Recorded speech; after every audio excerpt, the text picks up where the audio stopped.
back to New Rockstars. I'm Jessica Clemons, and this is a breakdown of Invincible Season 3, Episode 4, titled You Were My Hero. 2 episodes in, where we do a little bit of time traveling in one half and a prison break in the other?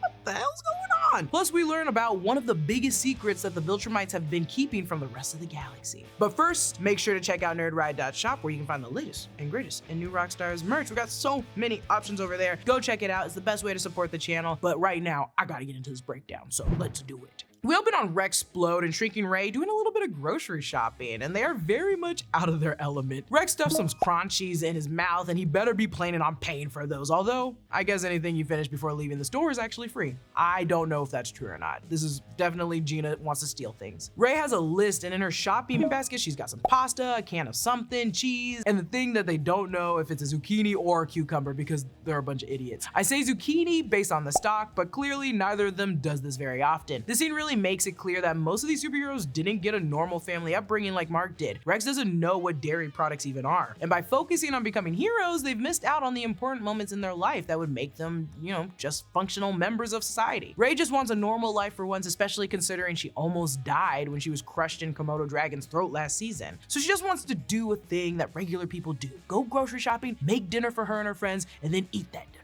But before they can finish, a rock monster dude that I don't think we've seen before knocks over a bus, and they've got to go to work, so they're going to be eating delivery pizza again tonight. We see Mark brought the exploding camera ball thing to Robot to analyze. He says it's sophisticated and of Earth and made by someone with a lot of resources. So Mark thinks maybe it belongs to the GDA. They've been known to spy on him and his family before. It also looks similar to the red-eye drones we saw the GDA have used before in Season 1, Episode 8. Mark attacks before asking any questions, and how many of these freaking Reaniman does the GDA actually have? Because they are taking a lot of corpse-eye and turning them into this, and it feels horrible and icky. Mark's already destroyed so many of them, and Cecil has now equipped the hallway with speakers that can blast that sea creature noise that incapacitates Mark. It's really Cecil's only defense against him other than the Reaniman, and Mark cuts through those people like butter. Those dead zombie creatures like butter, I should say. Cecil denies that the surveillance ball belongs to them, but after Mark leaves, Cecil does admit that he indeed does keep spying on Mark and his family. Mark flies off for a second try at a date with Eve, or a first date with Eve. Ugh.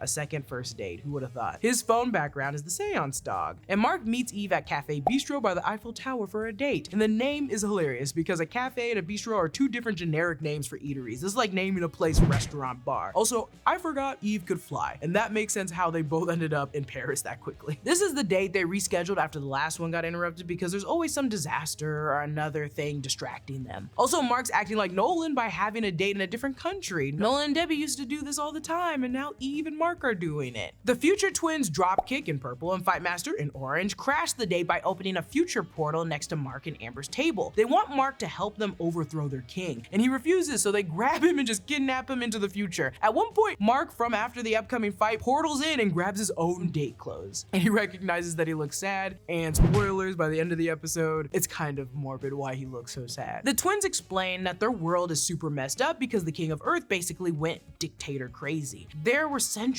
of wars between the people and the king, and as they describe all this in the flashback, you see a bearded figure wearing a crown. He almost resembles Thetis from the Coalition of Planets. They stole the Declaration of Independence because they heard the ink from it could also kill him, but it just didn't work. The show is trying to mislead us into thinking this might be future Mark or Nolan or another Viltrumite, because the one-handed chop that the king uses to chop a guy in half is very, very a Viltrumite move. But Mark asks the twins if the king is a Viltrumite, and they don't know what that even is. So in the future, the Viltrumites clearly didn't take over Earth, and at the end of this episode, we find out that there were only about 50 pure-blooded Viltrumites left. So maybe in this future, they've already been defeated and wiped out. Humans aren't supposed to be outside unless they're working in these labor camps or going to a family member's funeral, so Enforcer robots show up to arrest Mark and the twins. Mark wants to make sure the robot guards aren't sentient before he starts wiping them out. He doesn't want to be killing living things in the future, probably to be a good role model for Oliver. But he also doesn't listen to Dropkick and Fightmaster's plan before he even starts fighting, kind of showing he's defaulting to pure power, physical superiority over the strategy. They reveal they want to be captured because it's the fastest way to the king, and Mark then asks this.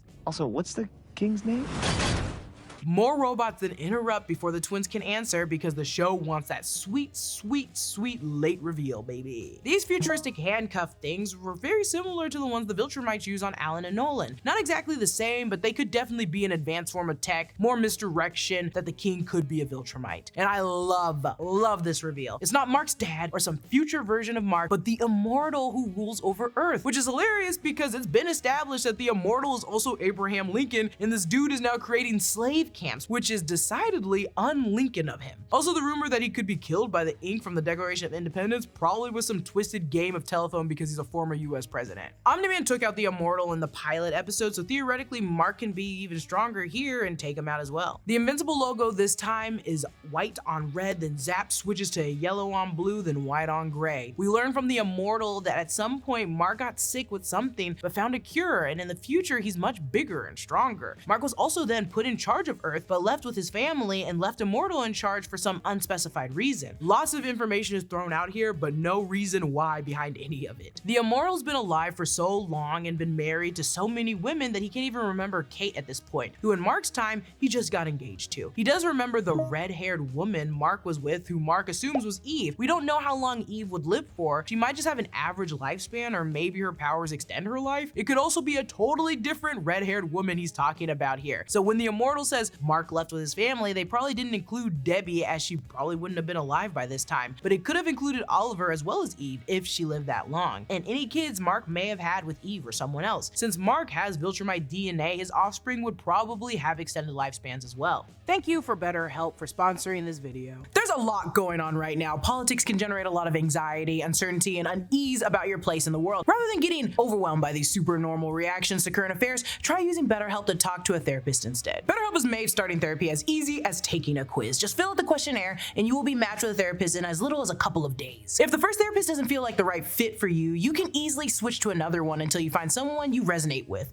BetterHelp also provides a journal for personal reflection, plus group sessions on a variety of topics are available every day. Users love BetterHelp. They have over 7,000 reviews and a 4.5 rating on Trustpilot, and it's obvious why. BetterHelp makes sure therapists on their platform are well qualified. If you have any questions, their customer support team is there to help as well. Start fresh any day of the year with BetterHelp. Click the link in the description, scan the QR code on the screen, or go to betterhelp.com/newrockstars to get 10% off your first month of therapy. Immortal telling Mark that he's outlived everyone he's ever loved is something Nolan warned Mark about at the end of season 1. Also, this scene really tears at my heartstrings. Immortal lives forever, and Mark tricked him, but Immortal's also going crazy now. So what is this world? It's so sad. The Immortal wants Mark to kill him, which Mark isn't down with, so Immortal immediately freaks out and just starts fighting him. Everyone on the show is just so reactive. No one ever says, hey, should we grab coffee and talk this out? It's always into ass kicking immediately, which I love, but also this is a sad scene. I just want him to realize he's wrong. Invincible tells Immortal to throw himself into the sun or something, to which Immortal replies, suicide is a coward's escape. Damn, Icarus. Well, Icarus was a coward in Eternals. Immortal threatens the twins, so Mark finally then acts and twists his head off. Mark tells the twins to keep his parts separated, and when Omni-Man killed the Immortal in the pilot, Cecil was able to put his head back on his body and bring him back. Mark is super depressed that he just killed someone, especially after he told Oliver that killing people is almost never okay. Then he closes the loop by grabbing his clothes from the past him, and now he understands why he looked so sad before. Mark sees what the future could look like through the Immortal, and he's also just tired of people thanking him for killing people. It's weird. Back in the present on his date, Eve promises to kick Mark's ass if he ever turns into a giant world-conquering dick, as long as Mark promises to do the same for her. And Mark says Eve could never do something like that, and she gives him a look. Maybe foreshadowing something? Probably not, but this show, you just never know. Watch Eve become the worst person on the planet. Mark says they need to make a stop in New York to return the Declaration of Independence, and Eve corrects him that he means Washington, D.C. This is a callback to when he didn't know where Mount Rushmore was, and Eve had to correct him then too. D.C. is between Maryland and Virginia, so nowhere near New York. Then we get this really cute montage of Mark and Eve on their date, which is intercut with memories of them from the past season, and it's set to Joji's Your Man. We see them flying over the desert and standing on top of a pyramid watching the sunset. I legit thought they were gonna bring back the Mark causes a sandstorm bit, but they didn't. Flashback to them in the hallway in high school from season 1, them looking at the Borealis and holding hands. Flashback to them in the superhero costumes from season 1, flying towards the city and talking on top of a waterfall, them flying over the water. Flashback of them hugging, them standing on a bridge, them hovering over the clouds. They tell each other they love each other, and oh, my baby. my baby. Then we get a fake out ending of the episode, but since it's only 28 minutes in, we know it's not over yet. They go back to Mark's room and Eve uses her powers to strip him down, then it cuts away before they bone. The narrator, Paul F. Tompkins, comes back to steer us away from watching them get busy, just like he did when Mark and Amber got busy in season 2, episode 3. In that one, they also had a fake out credit scene and more after that. And in that episode, it also cut away to a second part featuring Alan, which is what we get here. Alan's huge now because every time he dies, he just gets stronger. So the guards have been trying to kill him over and over, just making him super strong. He is one of the last remaining Utopians who was genetically engineered in a breeding camp for the purpose of being able to stand against the powerful Viltrumites. And I love how all the attempts just cause one of the captors to be killed off by stuff deflecting off Alan's chest or head every time. The narrator narrates how Alan and Nolan got here, including the end of season 2 when Nolan said, "I think I miss my wife." I love when Nolan starts going into his self-pity routine again. Alan just talks or thinks over his monologue. He's heard this a million times and is just sick of Nolan's shit. Two mustached Viltrumites, very hot, arrived to execute Nolan now that he's all healed up and strong again. But also, they beat the crap out of him anyway, so that's kind of hilarious that they waited for him to just heal just to beat him up again. As they're beating this man to death, they mention his many crimes, one of them being unapproved breeding with an inferior species. When we learn later in the episode that the Viltrumites' numbers are actually down, it makes sense that the Viltrumites would have a strict rule about breeding, wanting to preserve their species. Couple of freakos. Alan then frees the other prisoners, which includes one we saw in the prison last season, but also Battle Beast from season 1, episode 5, who I am always afraid of. He's an alien warrior who wants to fight the best warriors from each planet. He almost killed Mark when they fought, and he was pissed that the new Guardians of the Globes weren't very good opponents. He is literally an insane cat man. Here we see he's at least as strong as a Viltrumite. Battle Beast is also voiced by Michael Dorn, aka Worf from Star Trek. The Viltrumites beating Nolan create ripples in the blood like the T-Rex stomping ripples in the water in Jurassic Park. And I'm also breaking that trailer down today. So if you see me in the exact same outfit in that video, it's because I did these videos in the same day and I'm very tired and I made Dashiell stay here very late. And I'm sorry to everybody that had to work on this. But this show's really good, so like the breakdown. This helps lead Nolan right to the execution chamber. This Viltrumite is going for the classic one-arm slice execution move we've seen before. Nolan wanting to die mirrors Immortal wanting to die as well. They both feel as though they have failed, but unlike the Immortal, by the end of the episode, Nolan is gonna come around and find a reason to live again. Alan busts in to save Nolan, but the Viltrumites kick his ass, and then Alan tells Nolan, "It looks like I'm going first, buddy." Alan later fesses up to letting the Viltrumites beat the shit out of him just to get Nolan to like really make a move. A little manipulative, but for a good reason. Nolan breaks free from his handcuffs, not wanting to watch his new friend die, and he, Alan, and the Battle Beast wail on the two dudes. It's such a bloody battle, but I really love this scene, and I love this sequence. Alan busts a hole in the prison ship, sucking most of the guards into space, killing them instantly, very similar to how they escaped in the comics. Battle Beast can't actually fly, so I love how he's just floating somewhere in space, just beating the Viltrumite. He must be a little bit away too, because Alan lost track of them. I guess maybe they're just gonna float in space, trading blows forever, and honestly,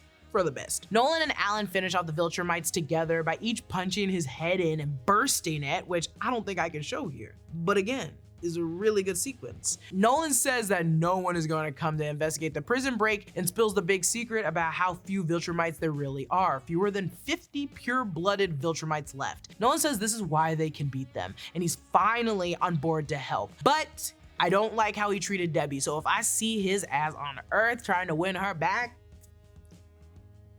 ain't nobody treating Sandra Oh like that in front of me. The narrator brings the attention back to Eve and Mark, a post-coital bliss. It gets interrupted by a knock from Debbie, wondering why his door's locked. And of course, Debbie, you know why that door's locked. Mark and Eve decide that they've got to get their own place, and Mark actually seems happy for once. But that happiness will not last, which means I am now worried about him and especially Eve, because this show, nobody can stay happy for long.